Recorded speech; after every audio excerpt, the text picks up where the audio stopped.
This document serves as physical evidence of the Philippines' effort to extend a helping hand during one of the world's darkest days.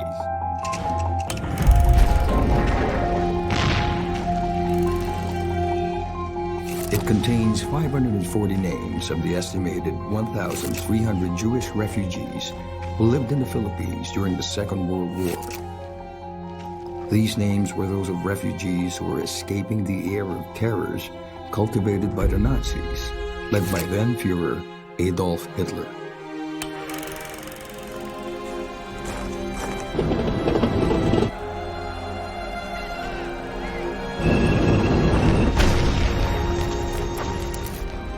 But for an estimated 6 million Jews whose names are not included on this list, they faced their unfortunate fate of torture and death during the Holocaust, from the implemented laws that ostracized them, from the attempts to drive them away, to the dark night of the broken glass, to residential segregation, and eventually, the mass killings in concentration and death camps.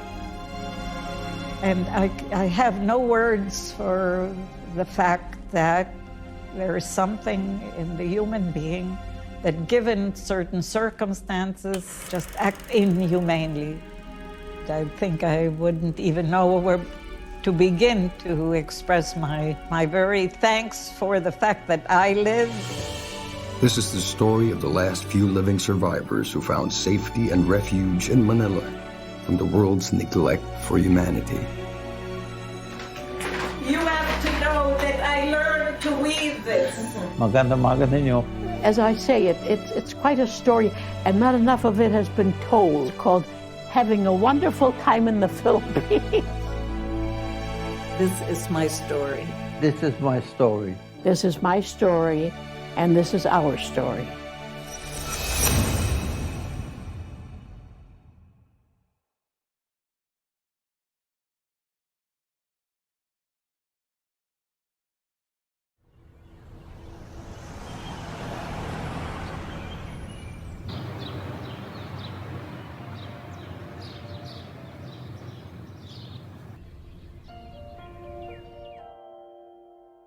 I am Margaret Hins Kestenbaum. I am Lottie Castle Hirschfeld. I was born in 1931 in Breslau, Germany, which is now Wrocław, Poland. Germany was a home to the Cassel family into which Lottie and Margot were born, and there they created their first memories as children. They were nothing but happy, normal, and perfect. I think in general I was a very happy child. We're cousins. We were more like sisters. Lottie and I were born 10 days apart. We had games, and we did our homework together. Perfectly normal childhood. Both born into the Cassel family, young Margot and Lottie have always shared a very special relationship that kept them inseparable ever since. We used to go on Saturdays and Sundays to a big public park, a beautiful park. For me as a child, a very lovely time, especially in the winter. It had a lake, and we had been taught how to skate, and it was lots of fun. And also sitting on a sled and being pulled through where there were trees. We were mothers to our dolls, and we were good mothers. We'd take our little baby carriage, our little doll carriages. It was just a place also where many Jews met on Sundays and exchanged gossip and so forth. Here she is. They're speechless all of a sudden. Margot and Lottie received what children their age need the most, affection and care.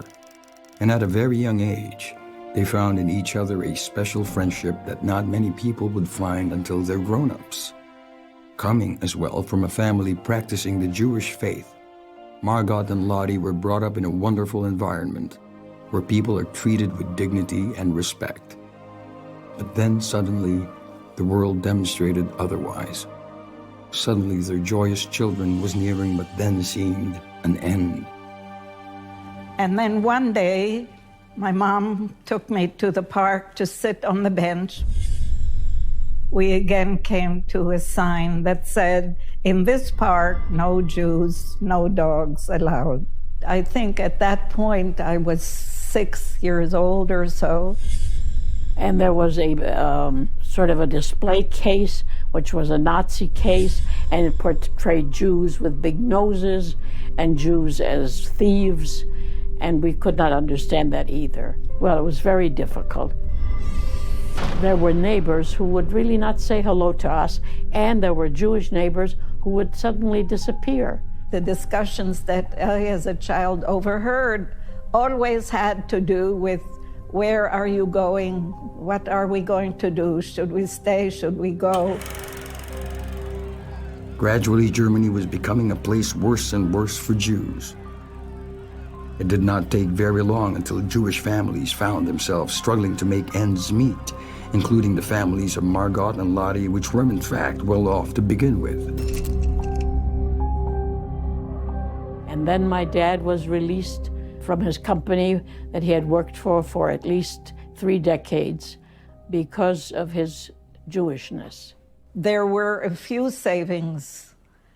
And again, the question was, you were not allowed to take money out. I don't think I felt the sadness, but there was an expression that when my father and mother listened to the radio, they would say, "We see black days ahead.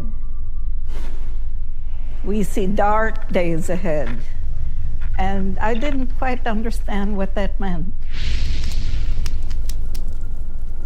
One day, Lottie witnessed and felt nothing but fear when Nazi officers barged into their home, took all of her father's Jewish books, and burned them.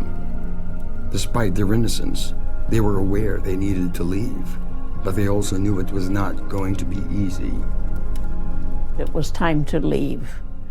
The problem was, where do we go? And from then on, my father would come home daily, bringing information about the fact that no country was ready to give us Jews a visa. Most of the countries would not let us in because we needed relatives, we needed an affidavit, we needed a visa. It was very difficult. And my dad said, we are going as far away from Hitler as possible. You know, I'm making it very simple, but in the mind of a child, you know, it was very clear that we were running away. We were running away because Hitler didn't want Jews in Germany. That was a dream in Hitler's mind as he stood at Nuremberg. Adolf Hitler was an anti-Semite. So he would say Jews are dangerous. Jews are an inferior race. The term he uses, Untermensch. Subhuman, less than human. The Jews are parasites, they are germs. Aryans build culture. Jews destroy culture. With pagan pageantry, the district leaders from all over Germany swore personal allegiance to him, hypnotized with the belief that they were members of a master race. Hitler came up with this idea that the Aryan race is the pure race and the Jews are polluting that race. I think the one thing about the Jews is that it's not limited to a particular race or not limited to a particular nationality. Whether they're German or French or Belgian, as long as they're Jews. So it's a different kind of unity, religious unity. So Hitler brought into effect not only an anti-Jewish policy, but also a racial policy against those who are not pure Germans. His idea was, let's intimidate, let's scare them, let's drive them out. So it became a crazy contest. It was that crazy society.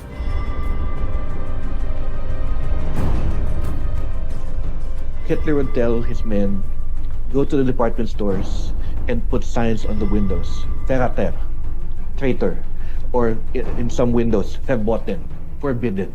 When Hitler and the Nazi Party rose to power, anti-Semitism and racism were promoted in the form of a constitution known as the Nuremberg Laws. The Nazi Party published the first 2 of what became known as the Nuremberg Laws. And they were an increasing number of policies and laws and acts that progressively disenfranchised the Jews. In Germany, up until the 30s, they were very prosperous. They were doctors, scientists, university professors, writers, philosophers, aside from being businessmen. Many others who were in the field of medicine, law. Then later on, all Jews can no longer practice law. All Jews cannot practice medicine unless they are operating on a fellow Jew. All Jews cannot teach, cannot work as engineers. To him, they are the ones controlling the German economy. They are the ones who are controlling the German professional industries. They are the ones controlling medicine. And to him, that the idea that the Jews were controlling Germany was, they were removing the Aryan opportunities. And that also was part of the systematic impoverishment because, of course, if you're in a family and at this time, if you're depending on the single income of the father, then all of a sudden the entire family is left without a source of income. And so the life of the Jews got increasingly narrowed and increasingly straightened in their socioeconomic circumstances. So the laws began to tighten, which is why as early as 1934, some Jews figured, we gotta get out of here. Following these events, many Jews began thinking of ways to work around their situation or break loose from it. Among them were the families of Margot and Lottie. So as a child, I think the only vibes, if you can call them, that I got were through my parents, that more and more the discussion was we cannot stay in a country where you are restricted to where you sit and where you visit for your vacation. We knew that we were going to be emigrating, that we were going to be leaving. Provided the situation in Germany, some thought it would pass, that it would not last very long, that it could not grow any worse than it already was. But some thought otherwise, including the families of Margot and Lottie. The problem, however, was that there were very few places in which doors were open for Jews like them. We had a neighbor in one of our apartment buildings there who said, "Why don't you go to the Philippines? But I believe you will be able to get in." And my dad went to the embassy, and within 4 months, we got our visas. I was going with my parents, with my brother, and we were very grateful to the fact that there was one country, and really it was basically the only country that permitted us to come in. While humanity was neglected in Germany, there was a soul willing to protect it, a place that upholds it from halfway across the globe. The Philippines, then a U.S. Commonwealth, opened its doors under the leadership of President Manuel L. Quezon. Sa itong sorpresa, mga Ginoo, magandang umaga sa inyo. It is certain that the key players in this early formulation of welcoming larger numbers, or at least significant numbers, of Jewish refugees into the Philippines was the work of Manuel Quezon, Paul McNutt, who was the U.S. High Commissioner. So the deal was, because we were not a rich country, we did not have enough money to take in refugees. They designed a plan to bring in up to 30,000 families over a succession of years. Because I can't turn a blind eye, serio. I'm not going to sit around and wait for another country to do something. It has to be understood very clearly that the Philippines was because it's a commonwealth. One of the kind of minute details about the Manilaner history is that while the U.S. retained the political authority to issue visas, the Philippine Commonwealth retained the right to decide who would be allowed to debark on Philippine soil. So the setup was the Philippines would now provide a list of jobs. We need chemists, we need dentists, we need mechanics. Para legal naman, no? Hindi TNT to mga to. So Germany would now start sending application letters to the Philippines. Dear President Quezon, can you please accept me? I fit your qualifications. Undeterred by the many obstacles, Quezon still continued working very enthusiastically for what we now know. I have decided to reveal to you and the Filipino people As the open door policy. It was time to leave. Of all the money that e'er I had, I spent it in good company. The seriousness of it hit me was when my mom said, go to your girlfriend and say goodbye to her. Alas, it was to none but me, and all I've done. I remember saying goodbye to her. Every time I had to say goodbye to her was very sad.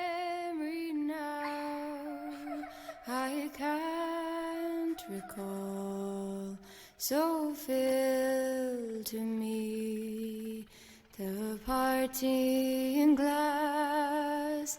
Good night and joy.